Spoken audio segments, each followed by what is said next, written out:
नमस्कार, मैं आपके साथ अंजना और आप देख रहे हैं बुलेट रिपोर्टर। आइए बढ़ते हैं आज की बड़ी खबर की ओर। रीवा की आयुषी वर्मा बनी विंध्य की पहली महिला लेफ्टिनेंट। सीडीएस में देश भर में हासिल की टॉप रैंक। विंध्य की धरती ने एक बार फिर देश को गौरवान्वित किया है। रीवा की होनहार बेटी आयुषी वर्मा ने भारतीय सेना में लेफ्टिनेंट बनकर न सिर्फ रीवा बल्कि पूरे विंध्याचल का नाम रोशन किया है। आयुषी ने प्रतिष्ठित सीडीएस में ऑल इंडिया रैंक 24 और टेक्निकल शाखा में देश भर में प्रथम स्थान हासिल किया है। ये उपलब्धि न सिर्फ उनके लिए बल्कि पूरे क्षेत्र के लिए भी गर्व का विषय है। शिक्षा और पारिवारिक पृष्ठभूमि। आयुषी की प्रारंभिक शिक्षा रीवा के एक निजी कॉन्वेंट स्कूल से हुई। खास बात यह है कि उनके पिता भी इसी स्कूल में शिक्षक है। पढ़ाई में हमेशा अव्वल रहने वाली आयुषी ने बचपन से ही अनुशासन और कड़ी मेहनत को अपनी आदत बना लिया था। उन्होंने बताया कि जब वे 12वीं कक्षा में पढ़ाई कर रही थी तभी उन्होंने ठान लिया था कि उन्हें सेना में जाकर देश के लिए सेवा करनी है। इसी लक्ष्य को ध्यान में रखते हुए उन्होंने सीडीएस परीक्षा की तैयारी शुरू की और आज उसी मेहनत का नतीजा है कि वे लेफ्टिनेंट बन गई है। प्रेरणा और रोल मॉडल। आयुषी ने अपने संघर्ष के दिनों को याद करते हुए बताया कि वे हमेशा से अवनी चतुर्वेदी यानी भारत की पहली महिला फाइटर पायलट और विंध्य की बेटी को अपना रोल मॉडल मानती रही हैं। अवनी की तरह ही उन्होंने भी देश की सेवा का सपना देखा और उसे पूरा करने के लिए दिन रात मेहनत की। उन्होंने कहा कि उनके परिवार ने हर कदम पर साथ दिया है। उनके बड़े भाई भी एसएसबी कैंडिडेट रहे हैं लेकिन मेडिकल कारणों से सेना में शामिल नहीं हो पाए। बावजूद इसके उन्होंने बहन को प्रोत्साहित किया और पूरी ताकत से सहयोग किया। मेहनत और लगन की मिसाल। आयुषी ने कहा है कि उनका मानना है कि अगर लक्ष्य स्पष्ट हो और मेहनत ईमानदारी से की जाए तो कोई भी मंजिल दूर नहीं होती। उनका ये जज्बा और लगन आज हर युवाओं के लिए प्रेरणा बन गया है। क्षेत्र में खुशी की लहर। आयुषी की इस ऐतिहासिक उपलब्धि से रीवा सहित पूरे विंध्य क्षेत्र में खुशी की लहर दौड़ गई है। लोग उन्हें बधाइयां दे रहे हैं और सोशल मीडिया पर उनकी सफलता की जमकर सराहना हो रही है। परिवार और शिक्षकों ने भी इस पर गर्व जताते हुए कहा है कि आयुषी ने साबित कर दिया है कि बेटियां किसी भी क्षेत्र में पीछे नहीं हैं। निष्कर्ष। रीवा की आयुषी वर्मा आज लाखों युवाओं के लिए प्रेरणा बन गई है। उनका नाम न सिर्फ विंध्य की बेटियों के आत्मविश्वास को बढ़ाएगा बल्कि आने वाली पीढ़ियों को भी यह संदेश देगा कि सपने चाहे जितने भी बड़े क्यों ना हो, मेहनत और दृढ़ इच्छा शक्ति से उन्हें पूरा किया जा सकता है। मैं अपनी बेटी के लिए 2 शब्द बोलना चाह रही हूँ जो गीत द्वारा प्रस्तुत कर रही हूँ।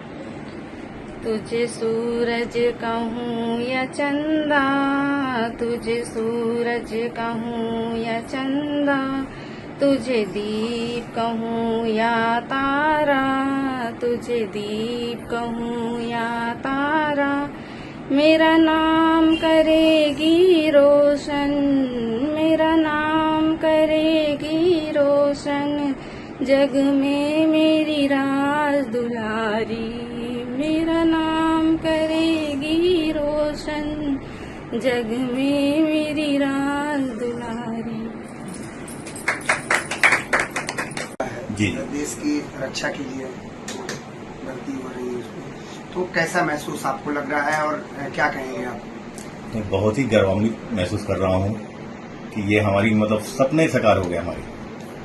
हमने 2 बच्चे थे हमारे, दोनों बच्चों में यही सपना देखा था, बेटे में भी बेटी में। लेकिन बेटा भी वहाँ तक पहुँचा, कुछ कारणों से वो नहीं हो पाया, लेकिन हमारी बेटी ये आर्मी में सेलेक्ट हुई लेफ्टिनेंट पद के लिए। बहुत ही खुशी हुई और इसलिए सब नहीं मिल पाती। मैं तो अपनी बेटी को कितना आशीर्वाद दूँ। आप स्पोर्ट टीचर रहे हैं, जैसा कि बच्ची ने बताया कि आप प्रेरणा भी उनकी दे रहे हैं, तो अब चूंकि बच्ची का चयन हो गया है तो क्या कहेंगे आप? बस अपने जो उसकी इच्छाएं थी वो पूरी हो गई, लक्ष्य की ओर आगे बढ़ते रहे, समर्पित रहे अपने कार्य क्षेत्र में और वो मुकाम हासिल करे जो उसका दिल रहे कि नमस्कार, मैं ज्योति सिंह वार्ड 12 से पार्षद हूँ। ये हमारे वार्ड के लिए बहुत गौरव की बात है कि हमारे वार्ड से आयुषी वर्मा जी का लेफ्टिनेंट में सिलेक्शन हुआ है और हम सब के लिए गौरव की बात है कि हमारे वार्ड से और रीवा शहर के लिए गौरव की बात है कि इनका सिलेक्शन हुआ है। उनको मैं बहुत बहुत बधाई एवं हार्दिक शुभकामनाएं देती हूँ। सीडीएस का एग्जाम आपने सफलतापूर्वक पास किया है, कैसे तैयारी आपने किया और किससे आपको प्रेरणा मिली? सीडीएस के लिए तो मैंने बेसिक बुक्स वगैरह पढ़ी हैं जो कि एनसीईआरटी की होती है, इनिशियली वैसे स्टार्ट किया, और प्लस मैंने प्रीवियस ईयर क्वेश्चन पेपर्स वगैरह भी लगाए, और मेरा भाई था गाइडेंस देने के लिए, और यूट्यूब पे बहुत सारे सोर्सेस होते हैं जहां से आप गाइडेंस ले सकते हैं और काफी अच्छी प्रिपरेशन कर सकते हैं। तो मैंने वो सारे सोर्सेस का यूटिलाइजेशन किया।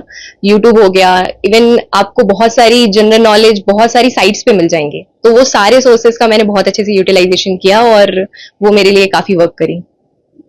एक लड़की हैं आप, लोग डॉक्टर बनते हैं, इंजीनियर बनते हैं, आपने सेना ही क्यों चुना?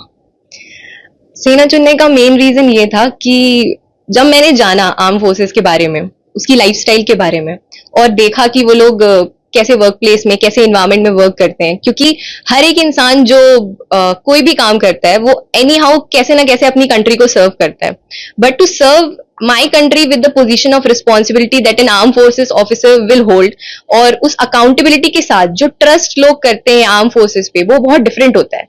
वो ट्रस्ट, वो अकाउंटेबिलिटी, वो रिस्पॉन्सिबिलिटी, मुझे वो सारी चीजें लेके और फिर अपने कंट्री को सर्व करना था। प्रारंभिक शिक्षा आपकी कहाँ से है? इनिशियली मैंने सेक्रेड हार्ट कॉन्वेंट स्कूल से 3rd क्लास से लेकर 12th क्लास तक अपनी एजुकेशन करी। उसके बाद फिर मैंने institute of engineering and technology DAVV Indore से अपना इंजीनियरिंग किया, सिविल इंजीनियरिंग में। ये सीडीएस के एग्जाम क्रैक करने के लिए क्या कठिनाइयां रही और कैसे तैयारियां की? मैं यही बोलूंगी कि इनिशियली ऐसा होता है कि आपको गाइडेंस की थोड़ी जरूरत पड़ती है, क्योंकि एग्जाम डिफिकल्ट है, यूपीएससी लेता है तो ऑफ कोर्स डिफिकल्ट होगा। तो इनिशियली आपको थोड़ी गाइडेंस की जरूरत पड़ती है, वो मुझे कुछ लोगों से मिल गई, जो मेरे फ्रेंड्स थे, मेरा भाई था, प्लस एक्स्ट्रा आपको PYQ लगाने होते हैं ताकि आपको समझ में आए एग्जाम का पैटर्न कैसा होता है। तो वो PYQs मैंने देखे, एग्जाम का पैटर्न समझा, मुझे समझ में आया कि एक्चुअली मेरे वीक सब्जेक्ट्स कौन से, और मैंने उन पे स्पेशली फोकस किया, जैसे हिस्ट्री हो गया, इकोनॉमिक्स हो गया, जो मेरे वीक सब्जेक्ट थे, और धीरे धीरे करके मैंने काफी सारे मॉक्स दिए और उसमें फिर मैं एक्सेल हो गई। माता पिता का कैसा सपोर्ट रहा और पिता क्या करते हैं? काफी सपोर्ट रहा मेरे मम्मी पापा का, बहुत ही ज्यादा, क्योंकि मैं ऐसा बोलूंगी कि ये जो प्रोफेशन मैंने चूज किया है वो काफी अलग है। यूजुअली सारे पेरेंट्स चाहते हैं उनके बच्चे IAS IPS बने या फिर कुछ ऐसा बने, और मेरा प्रोफेशन हमेशा से अलग रहा है, बट मेरे पेरेंट्स इस चीज को जानते थे, उनको नॉलेज थी कि एक्चुअली ये प्रोफेशन होता क्या है, कितना प्राउड मोमेंट होगा जब मेरी बच्ची इस प्रोफेशन में वर्क करेगी, तो उनका बहुत सपोर्ट था।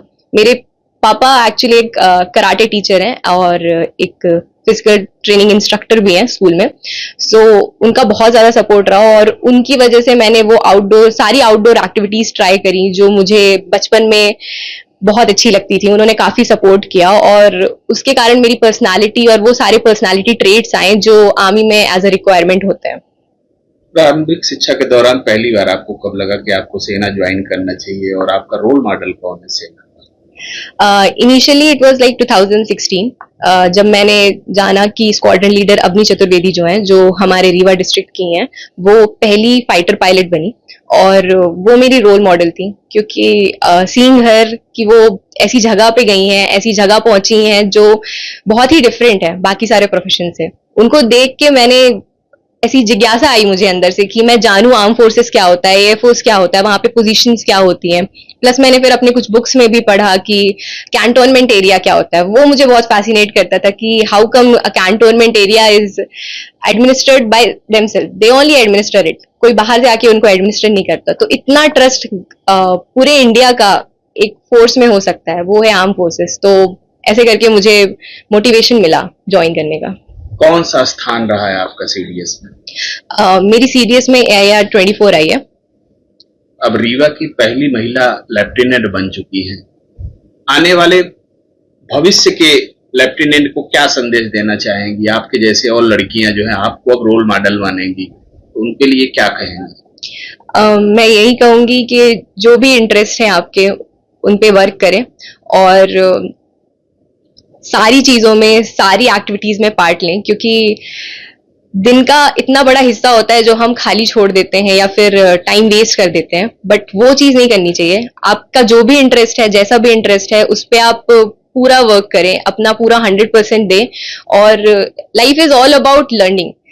कंटिन्यूअस लर्निंग, बस सीखते रहो, समझते रहो, बस रुको मत कहीं पे भी। अब तक के लिए बस इतना ही, फिर मिलते हैं कुछ ऐसी ही बड़ी खबर के साथ। तब तक के लिए नमस्कार और देखते रहिए बुलेट रिपोर्टर। अगर आपको वीडियो पसंद आई हो तो लाइक करें व शेयर करें। ऐसे लेटेस्ट अपडेट पाने के लिए बेल आइकन प्रेस करना ना भूलें। अगर आप हमें फेसबुक या फिर इंस्टा के माध्यम से देख रहे हैं तो हमारे पेज को फॉलो जरूर करें। धन्यवाद। नए वीडियोस एवं ताज़ी खबरें मिलती रहें, इसके लिए हमारे चैनल को लाइक, शेयर और सब्सक्राइब करना